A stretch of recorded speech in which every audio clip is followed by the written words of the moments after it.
आज हम बना रहे हैं मज़ेदार spicy juicy Indian style macaroni pasta, जो कि बहुत इजी है और इतना का मज़े का बना था ये कि आई कांट टेल यू। इसके लिए हमें सबसे पहले चाहिए 100 ग्राम बंद गोभी, नहीं तो देख लें कितनी है। शिमला मिर्च चाहिए, एक बड़ी शिमला मिर्च थी, 2 बड़े टमाटर हैं, एक बड़ा प्याज है, अदरक और लहसुन है, और साथ ही में चाहिए हरी मिर्चें।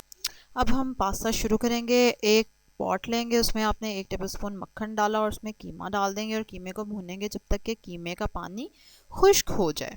पास्ता मैंने ऑलरेडी बॉईल करने रख दिया है। प्रेशर कुकर में मैंने पास्ता इस बार बॉईल किया है। आप देख सकते हैं, रेसिपी डिस्क्रिप्शन में लिंक है कि प्रेशर कुकर में पास्ता कैसे बॉईल करना है, and it was so easy और बहुत ज़बरदस्त बॉईल हुआ। चलें, जब कीमे को आपने अच्छी तरह ऐसे ही भूनना है घी में, जब तक कि कीमे का अपना पानी खुश्क हो जाए। उसके बाद हम अदरक लहसुन और प्याज डाल देंगे और इसको भी फ्राई करेंगे थोड़ी देर को ऐसे ही। अगर बहुत ज़्यादा ये पैंदे के साथ लग रहा हो तो आप थोड़ा सा पानी का छींटा लगा सकते हैं, लेकिन हमें इसको ऐसे ही फ्राई करना है प्याज के साथ और अदरक लहसुन के साथ।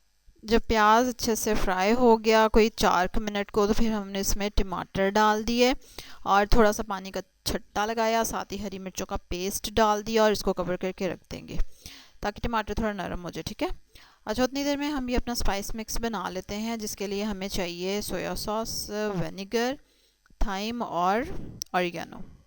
इसके लिए 1 टेबलस्पून आप लेंगे विनेगर, 1 टेबलस्पून ही जाएगा इसमें सोया सॉस और चुटकी भर ऑरिगेनो और थाइम। ठीक है, चुटकी चुटकी लीजिएगा, इसका फ्लेवर फिर बहुत स्ट्रॉन्ग अदरवाइज हो जाएगा। चलें जी, स्पाइस मिक्स हमने बना के रख लिया है।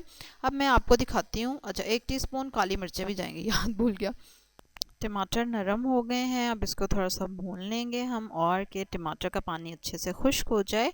अब बारी है, इसमें सब्जियां डाल देंगे, बंद गोभी और शिमला मिर्च, और उसको हिला लेंगे और साथ ही इसमें हम शामिल करेंगे पास्ता।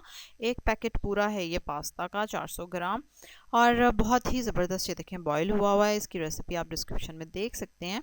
पास्ता डाल देंगे, उसके बाद हमारा ये स्पाइस मिक्स जाएगा और पास्ता वाटर जो था वो भी जाएगा इसमें, तकरीबन आधा कप, ताकि ये अच्छा सा मॉइस्ट सा बने।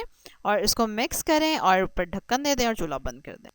1 मिनट बाद ढक्कन उठाएं और एंजॉय करें, मज़े से प्लेट में डाल के खाएं। बहुत ही मज़े का बना था ये। चलें, अब जल्दी से आप लाइक करेंगे मेरी वीडियो को, सब्सक्राइब करेंगे मेरे चैनल को, कमेंट में ज़रूर शेयर करें अपनी बेस्ट टिप या अपनी बेस्ट पास्ता रेसिपी जो आप बहुत अच्छी बनाते हैं। कल एक और ज़बरदस्त सी रेसिपी के साथ आपसे मुलाकात होगी, तब तक के लिए अल्लाह हाफ़िज़।